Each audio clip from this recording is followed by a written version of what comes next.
To be in Iowa. I want to thank Heritage Action for hosting us, and thank you all for coming out as we fight for America.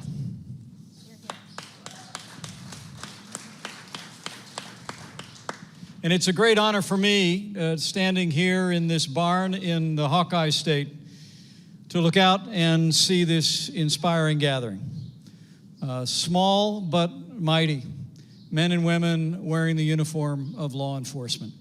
Let me say to each and every one of you, on behalf of the President of the United States, on behalf of your Vice President, and on behalf of a grateful nation, thank you for your courageous service every day. We will always back the blue.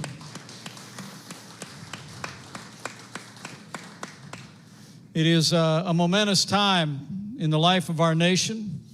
We've gone through and are going through a time of testing, but soon we'll come to a time for choosing. And public safety is very much on the minds of the American people.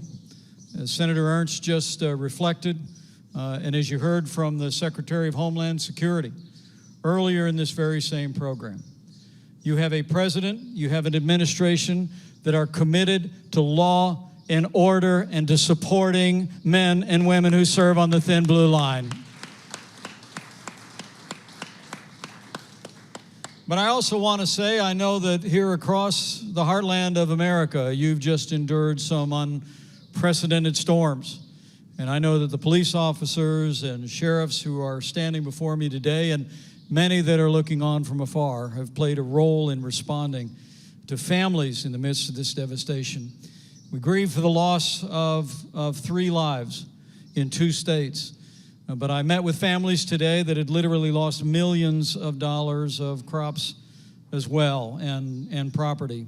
But on behalf of all of the families that you responded to, that once again, that you went into harm's way where others might have been running in another direction, let me thank you for what you have done in these unprecedented storms for the people of Iowa and the people of America. Well done. And again, I just want to say thank you to Heritage Action. I know we're going to be having a conversation in a few moments, but Jessica and Heritage Action are a bulwark of freedom and free markets, but I'm particularly grateful that Heritage Action would use their vast reach across this country to focus on that which I believe is of first importance for the American people. I mean, security is the foundation of our prosperity. Our nation is able to be free and prosperous because people wear the uniform of the United States and serve at home and abroad defending this nation. But we're able to live in the most prosperous nation on earth and to run our businesses, to raise our families because of the thin blue line. Because each one of you every day straps on a sidearm, puts on a badge, puts on a uniform, and you count your lives as less important than ours. I mean, it's a humbling thing to think about. I love what the Bible says about those who bear the sword. That you do not bear the sword in vain. Throughout history, you are, as a good book says, servants for good. And I want to tell you that as we were running for this office 4 years ago here in the great state of Iowa, and as we've served in this office every day since, it's been a challenging time for law enforcement. In the last administration, it seemed like a reflexive effort to blame police first, and we're hearing the most law enforcement. But I want to assure you that your president and this vice president know that the men and women who serve in law enforcement are the best people in this country. You're the best people in this country, and you will always have the support of the American people.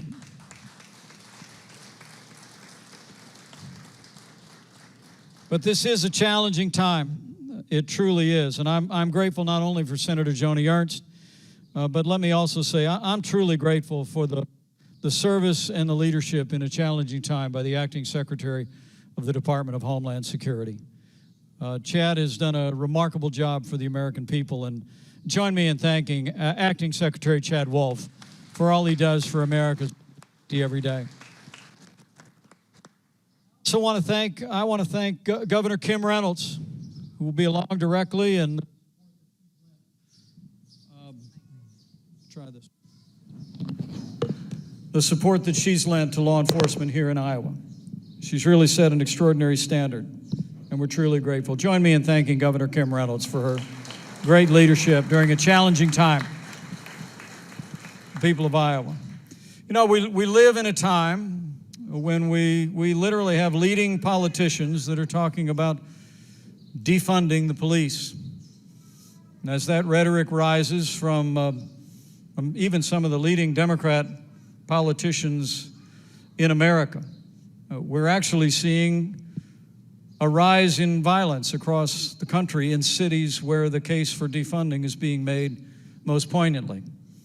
And it's remarkable to think, as liberal politicians are talking about dismantling the police department, as they've suggested in Minneapolis, cutting NYPD by $1 billion in New York, and one city after another, Seattle, Portland, and elsewhere. We also see a rise in crime. I pulled these statistics on the way here on Air Force Two. Atlanta saw a 19% rise in shootings and a 9% rise in murders just in the recent days. Chicago's seen a 42% rise in shootings. Philadelphia's seen a 54% rise in shootings and a 20% rise in murders.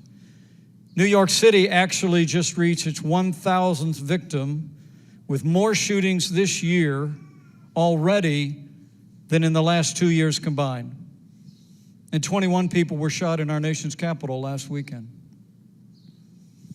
These are heartbreaking numbers. But I must tell all of you that they're just a preview of Joe Biden's agenda for America. The truth is, you won't be safe in Joe Biden's America. When he was asked recently about law enforcement, he actually described well-armed police officers as people that could become, quote, the enemy to civilians. When he was asked if he would support redirecting funding for law enforcement, Joe Biden replied, yes, absolutely. And in fact, his new running mate, California Senator Kamala Harris, actually said when she was a candidate for president, that it was time to, in her words, reimagine police. I mean, the truth is, these efforts of blaming law enforcement for violence in our streets, blaming law enforcement for unrest across America, have got to end. We must back the blue. We must support law enforcement for the safety of all of our families of every race and creed and color. You know, there's a false choice out there that liberal politicians are projecting. It suggests that we've got to choose between supporting law enforcement or supporting our African American community. The truth of the matter is, we have done both. We will continue to do both. And with President Donald Trump in the White House for 4 more years, we're going to support law enforcement and expand public safety and opportunity for African Americans and every American of every race. We can do both. I mean, that's why under this administration, we've supported funding through the COPS program to hire 4,000 new police officers on the streets of America. It's also why this president, in the wake of senseless violence that continues at this very hour in Portland, Oregon, and in cities around the country, the president launched what we call Operation Legend. It's actually named after a 4-year-old little boy, Legend Talifero. Legend was in his home building a pillow fort with his dad. He was asleep that night in the pillow fort when gunfire broke out. Police officers arrived on the scene. They rushed little Legend to the hospital, but we lost him. But let me promise you, that little boy, little Legend, will not have died in vain. Operation Legend is going to save lives of children and families all across America. We will. We're surging personnel, surging resources. We, in cooperation with local law enforcement, we're going to bring peace to our cities, and we're going to quell the violence. And that's what the American people deserve. They deserve the support of law enforcement in their cities, and that's what you who serve in law enforcement deserve every day. And so I look forward to our conversation today. It's always humbling to stand before police officers. You know, I never wore the uniform of law enforcement, but my uncle was a cop in Chicago, Illinois for 25 years. And I remember when we drive up from that small town in Indiana where I grew up, and we go to Chicago to visit my grandparents. Me and my 3 brothers would marvel as he walked out of his bedroom every day, wearing that badge, having that sidearm. We'd look up at him and we'd see a hero. And I just want to assure each and every one of you that whatever happens in the public debate, that's how the American people see you. Each and every one of you, I truly believe with all my heart, are heroes. And never doubt, the American people know it, will always be grateful for the men and women of law enforcement. You're in the prayers of tens of millions of Americans every day. And let me say to you, but just as much to your families who are gathered here today, thank you for your service. I promise you, we'll always back the blue. Thank you, and God bless you.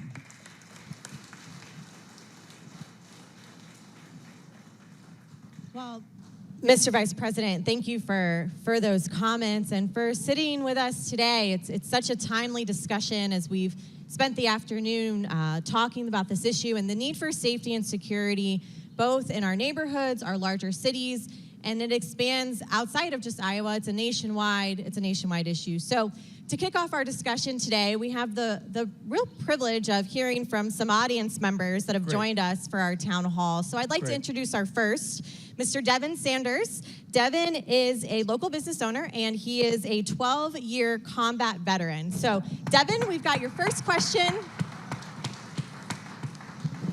Devin, this is Mr. Vice President. Meet each other, and let's kick it off. Thank you, Devin. Great to meet you, Devin. You as well. We actually met in Council Bluffs. Appreciate meeting you. Great Thanks memory. for coming on the most beautiful day Iowa has to offer. Beautiful day. Feels like I'm back in Indiana. I'm sorry about that.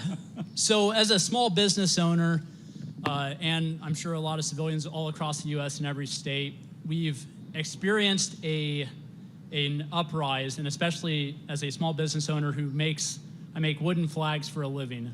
I love spreading patriotism, but it seems like every event that I go to, I get harassed. I get told that I should be ashamed of spreading hatred and racism, and just for supporting law enforcement. And as cheesy as it sounds, I love supporting the flag. It's the best thing on earth.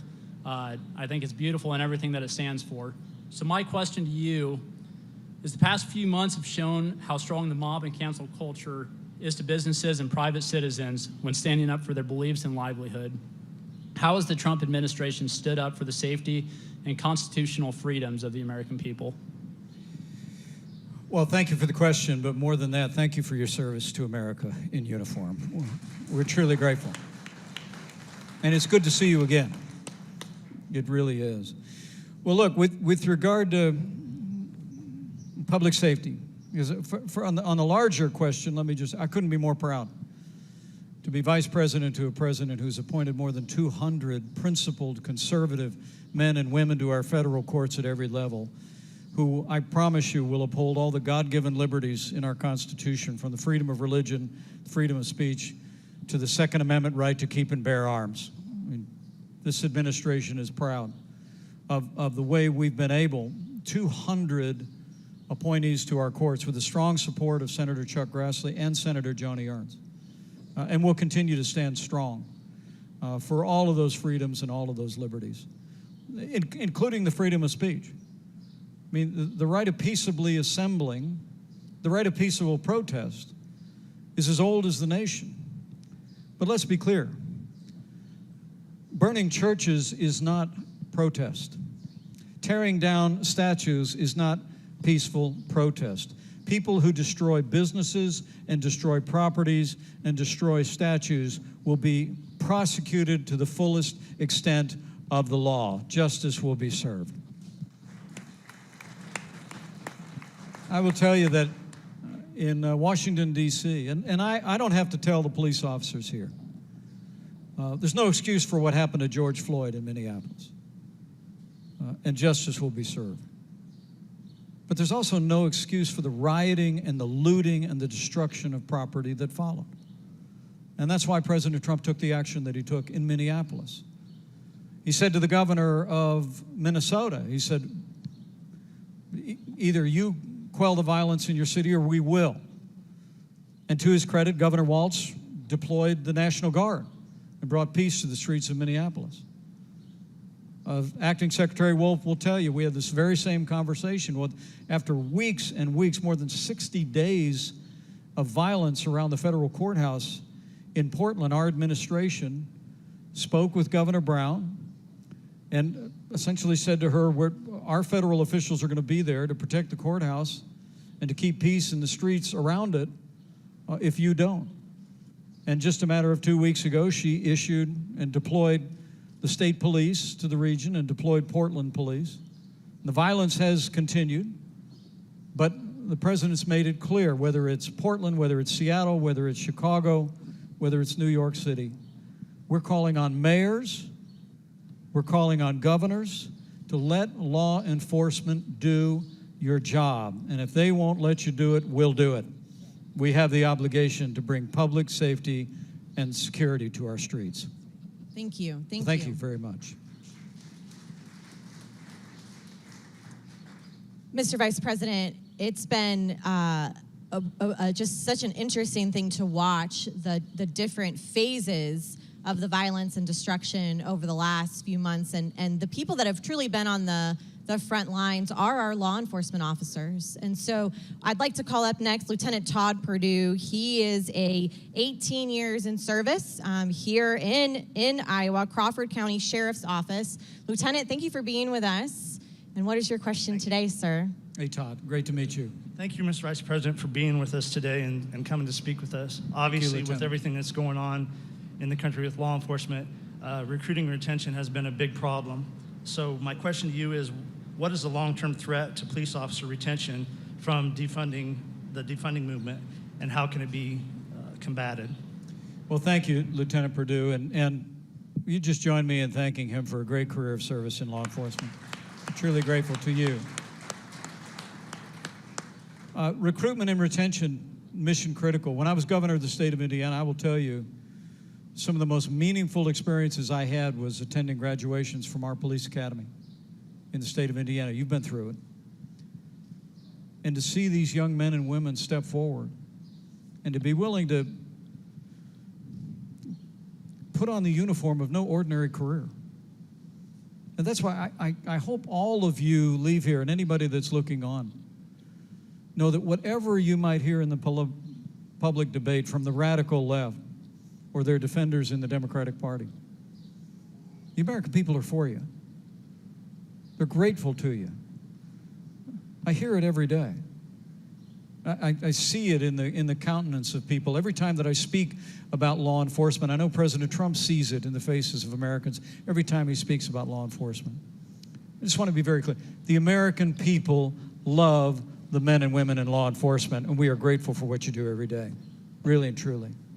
Now, that being said, I think you raise a very important question.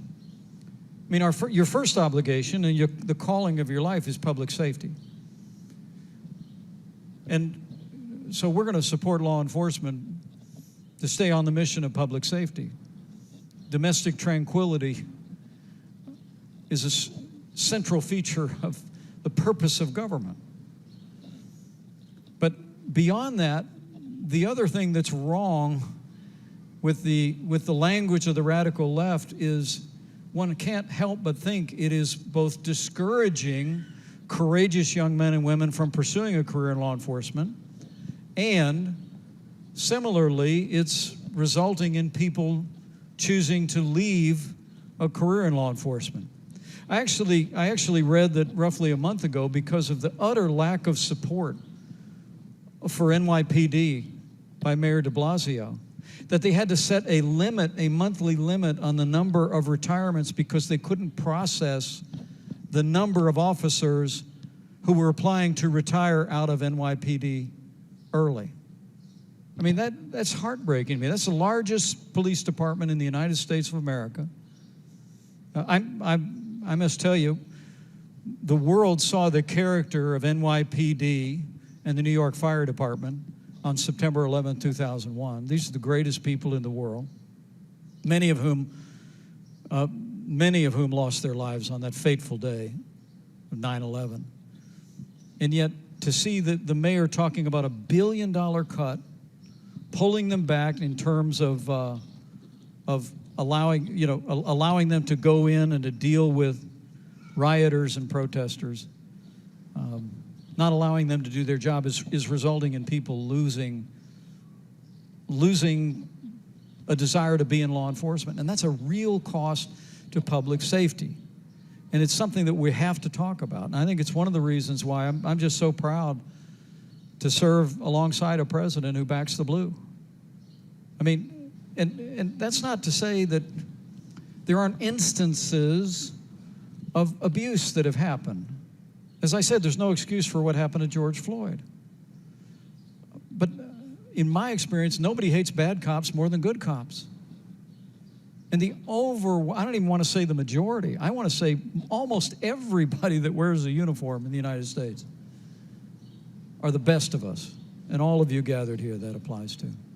So your point is so well taken, and I hope people looking on who are part of this national debate through Heritage Action to Fight for America will carry this message even more loudly. It compromises our public safety when we don't give support to law enforcement and let you do your job. It also compromises our public safety when young men and women or experienced law enforcement officers no longer choose to wear the uniform. And that is happening around the country today, but that's going to stop with 4 more years of President Donald Trump in the White House, okay? Thank you. Thank you, sir, and thank you for your service and your question with us here today. Thank you, Lieutenant.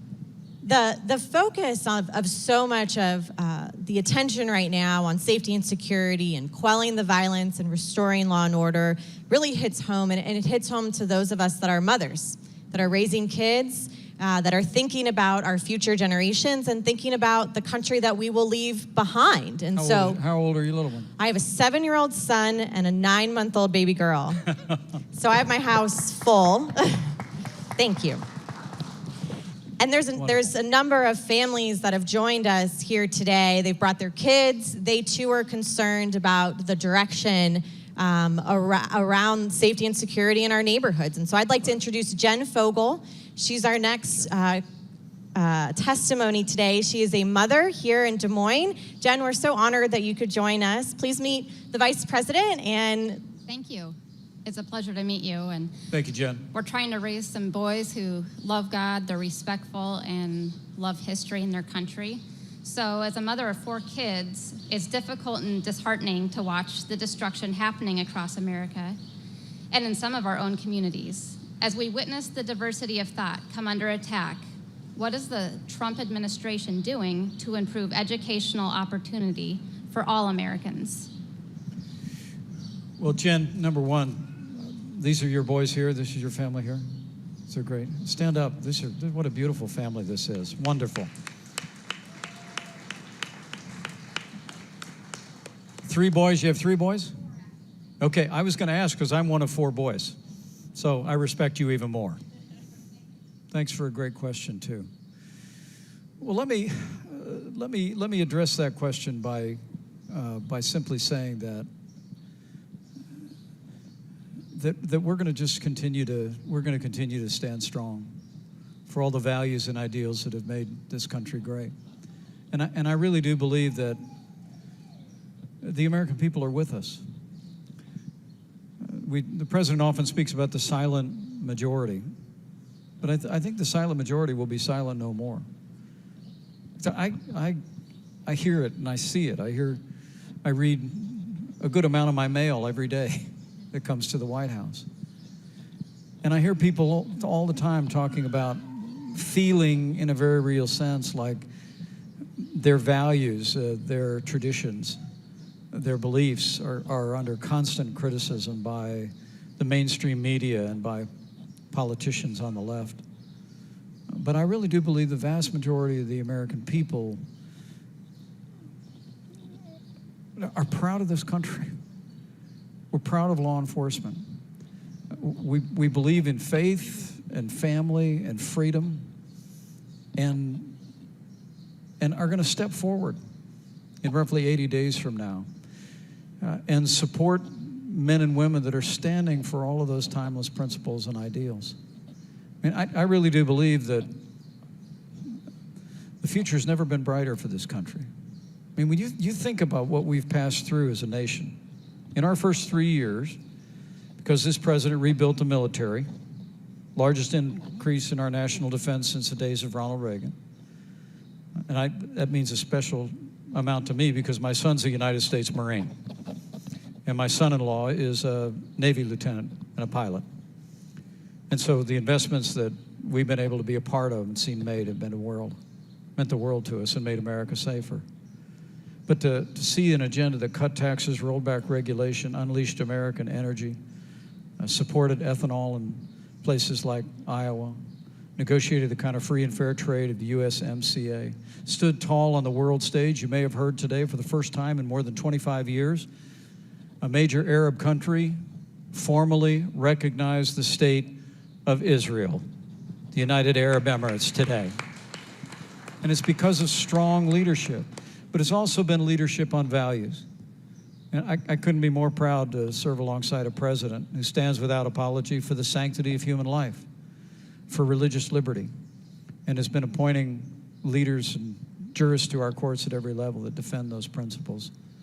And so I just want to give you a word of encouragement that I truly do believe that if all of us will let our voice be heard in the days ahead, we're going to solve the challenges of the time in which we live. We're going to heal our land, and each and every day we're one day closer to the day that we put the coronavirus in the past. We have a ways to go, and we're going to continue to spare no expense to make sure that our healthcare workers and all of those that are struggling with the coronavirus have the health care that we'd want any one of our family members to have.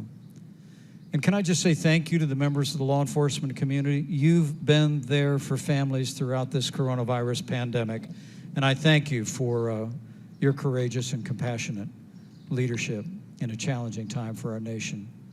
But I truly do believe as we see our economy starting to come back, in the last 3 months, 9 million people have gone back to work after we lost 22 million jobs. I think the American people know that the strength of this nation is derived from our commitment to our national security, to public safety, to a commitment to freedom and free enterprise, and a commitment to the ideals of life and liberties that have always been the wellspring of American greatness.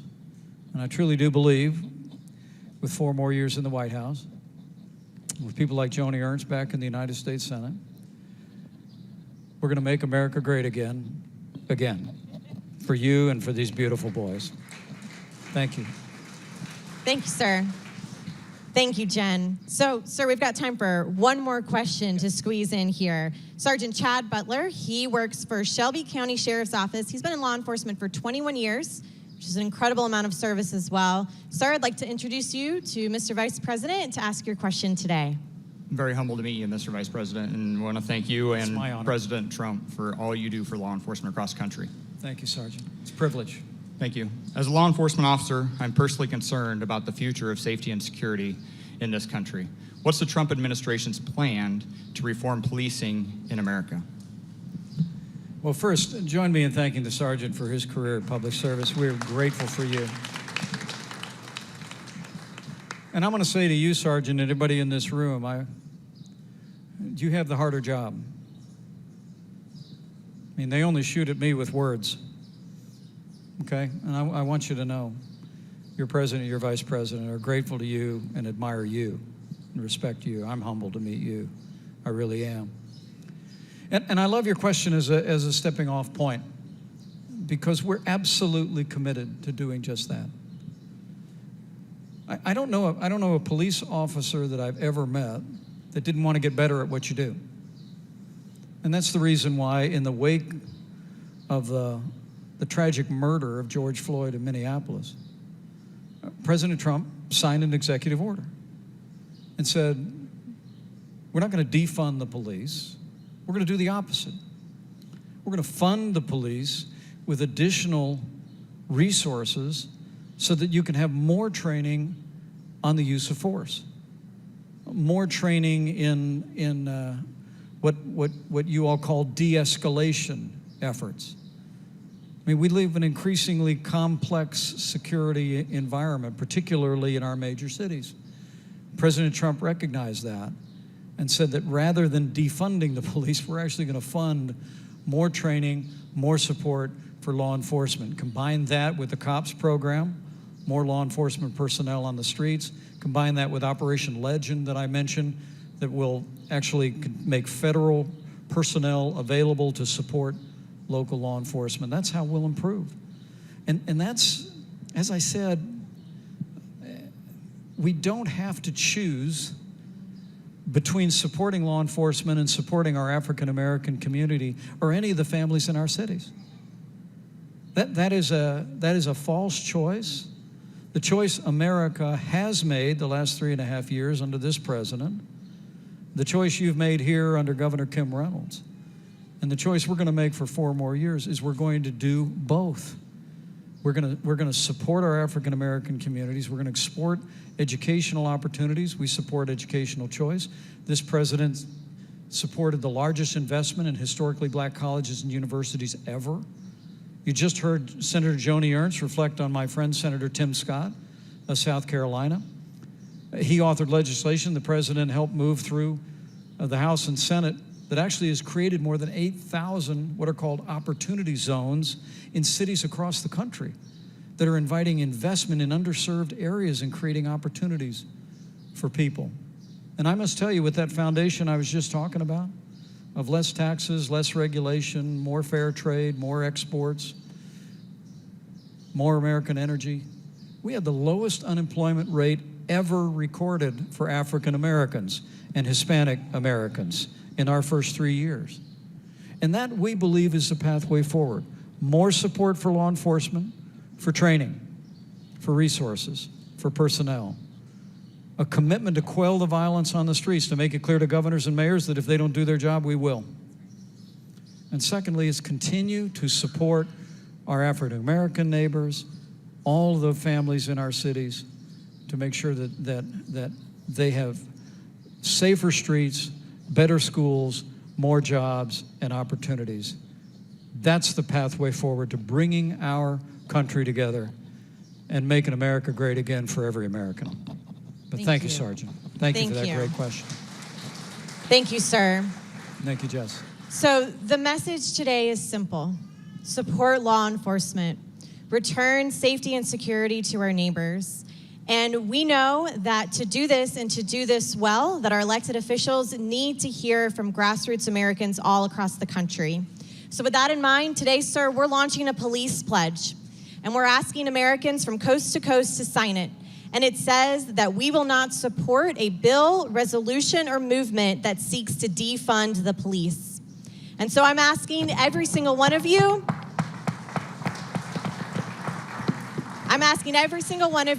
here today to sign this pledge, at home, watching on our live stream, to sign this pledge, and then to turn to your elected officials. As the Vice President mentioned, mayors, governors, city council, members of Congress, senators, all have a role to play as we quell the violence. Sign the police pledge and make this commitment not to defund the police. You can text 51776 now and sign the pledge today. So with that, we'll end our time. Thank you, sir, so much for being here. Thank you to our law enforcement officers. Thank you, Jess. God bless you.